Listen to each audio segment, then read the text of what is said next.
So you and I have never discussed your competitive triathlete days, and you may not know this, but I once was a great long distance runner myself. I competed in the White Rock half marathon There you go. sometime in the early 2000s, and for me that was a big deal. I mean, for a lot of people that's a big deal. It is a big deal. 13.1 miles is a big deal. The training, just going through it. I would Yep. probably still be running today, except for I hurt my Achilles back then, so Oh, I decided to retire. But hang them up, huh? what's that? Hang up the running shoes. Yeah, I hung up No the higher. running shoes for that. So it was challenging and rewarding, but so just, not to get into all the days as a triathlete and all that, but what lessons did you learn when you're training for a triathlon and competing in a triathlon? What did some of that teach you that could be translated into business strategy? I know that's a little bit vague, but I'd love to hear. I mean, there's got to be some practical things that you took from that, or some business strategy um, uh, ideas that you took from that. Yeah, I call. So I had the opportunity to go train for the professional triathlon squad in Switzerland, and I really kind of consider that my MBA. The coach was this gruff former professional boxer from Australia, and really imparted a lot of wisdom. And I felt that if I almost like everybody, right? Like there's this secret that the top 1% all have, whether it's in triathlon, whether it's in business, um, anything. They have the secret. There's the secret sauce or secret type of training or some specialized form of what they're doing. And if I could see it, if I could experience it, then it'd be as easy for me as it is for them. And so I jumped at the opportunity to go see and to go train with future Hall of Famers and Sure. Ironman winners and Olympic gold medalists. And I noticed that there wasn't a training secret. I mean, every day it's the same thing, day in and day out. The biggest secret was their mind. They just loved doing it, right? They loved getting up and swimming for 2 or 3 hours. They loved, and 30 minutes from then going and running. They loved biking. And then they loved going to bed, getting up, and doing it all over again. Wow. And so they just day in, day out, consistent, hard work that nobody ever saw. Everybody always saw the finished product of them winning races, winning awards and medals, but nobody else saw just the hard work they put on a day in and day out basis. And they loved that hard work. And I think um, that really meant a lot to me to see it, to realize that, hey, it's just day in day out consistent work. It's not pretty, but it's like he told me once, the man on top of the mountain didn't fall there. It Hmm. took time to get there, and you have to enjoy the journey just as much as the destination. If you have a goal, or if you see yourself, um, not the see to a believe to achieve type of motto, but if you really want to go after some goal, go after it. Try as hard as you can to do it, and know that not every day is going to be the greatest day of your life. It may be a very mundane day of your life, but you put in one more day of work towards that goal. And I think people forget about that in this day and age of instant gratification. I remember one time I was complaining about a training session that I did really poorly, and he interrupted me and said, "Hey, I really don't care. Did you do the training?" And I said, "Well, yeah, I did." He said, "Let me tell you something. Training, these training sessions are like stones. Some days they're diamonds, and some days they're just rocks. But you're going to go pick up that stone and you're going to set it over here on this pile. And you're going to do that for however long you want to keep doing this, the rest of your life, even. And that eventual pile of rocks will become a mountain of work behind you that you get to carry wherever you go. And you get to unleash it whenever the opportunity arises."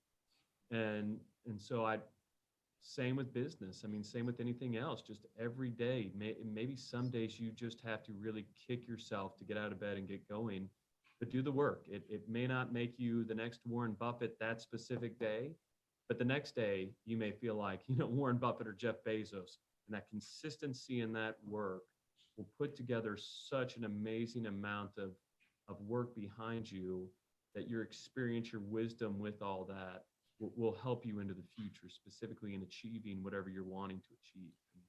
Yeah, that's great. So your trainer sounds like maybe the Mr. Miyagi of triathlon training. I don't know. I think so. He definitely he had a lot of good wisdom like that. He had a lot of really gruff wisdom. One of the other best things he ever told me that I really enjoyed was I was swimming and he pulled me out of the pool and he said, "I don't know why you are trying to swim like Michael Phelps. You are very average and you will only ever be average." So Michael Phelps is the freak of all of us, the Right. 1%. Like, let him be Michael Phelps and let Michael Phelps swim like Michael Phelps. You swim like an average person. Swim like that. And his point wasn't like, I'll never achieve, excellence in swimming. And his point was, I'm never going to hit my highest potential in swimming if I try to swim like somebody who is incredibly gifted and unique, Sure. just naturally. If I can swim to the best of my ability as just an average, American man, then I can still get to some pretty big heights. And I was able to do that. I mean, I still competed against some of the best in Europe, swimming like an average guy, an Sure. average man. So, some lessons are easy to swallow, but like my dad always said, good medicine is tough to swallow. And he was willing to give me some good medicine. Yeah, no, that's good. And along those points of just, if you're average at something, that's okay. Um, Although you're probably more a little bit above average, like I might be average or somewhat, but anyway, that's a whole different story. But and I talk about this guy Gary Vaynerchuk a lot on my podcast, and really follow him, and he's got a lot of wisdom and a lot of great ideas.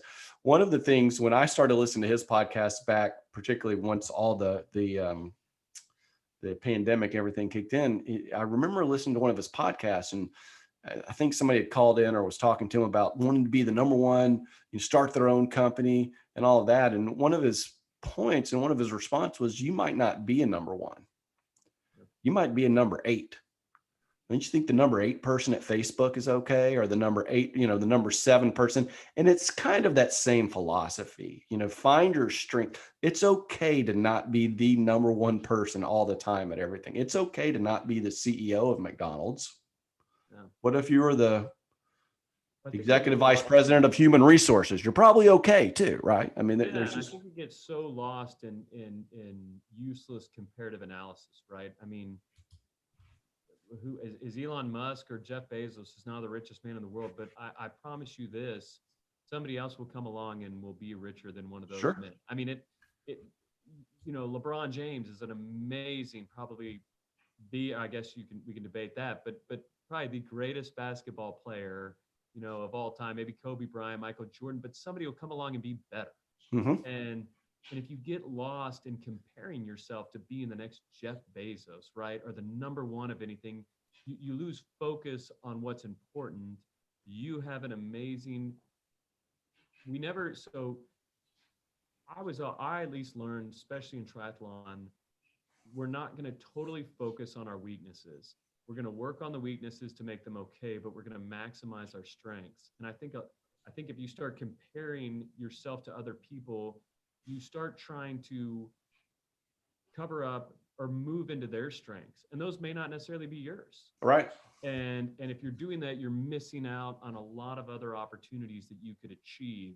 And so I may be a wildly successful businessman. Um, for myself, I may hit, just like some of these small business owners are another great example of that.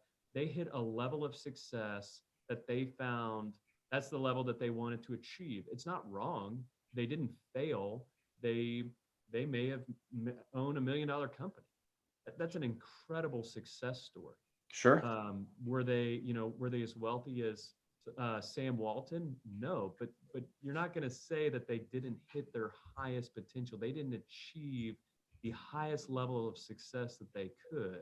They're a success story regardless of the heights that they they didn't achieve to. So I think I think so many people get lost in that and start comparing themselves to somebody that's already gone before them, and that's meaningless. You can't be that person. You can only Right. be who you are, and there's a certain level of success you can hit. I didn't become the world's greatest triathlete. I became the greatest triathlete I could ever come. Sure. And I got to certain incredible heights in that. Not necessarily, I didn't achieve all my goals, but I wasn't a failure. I look at it as an incredible success story for myself. Nobody's going to write about it in a sports annual, annals of Right. how awesome I was, but that's okay. So Yeah, no, that's all great. That's really good. Nobody's going to write about it, but at least we have the internet, so I could find out the results. I can always look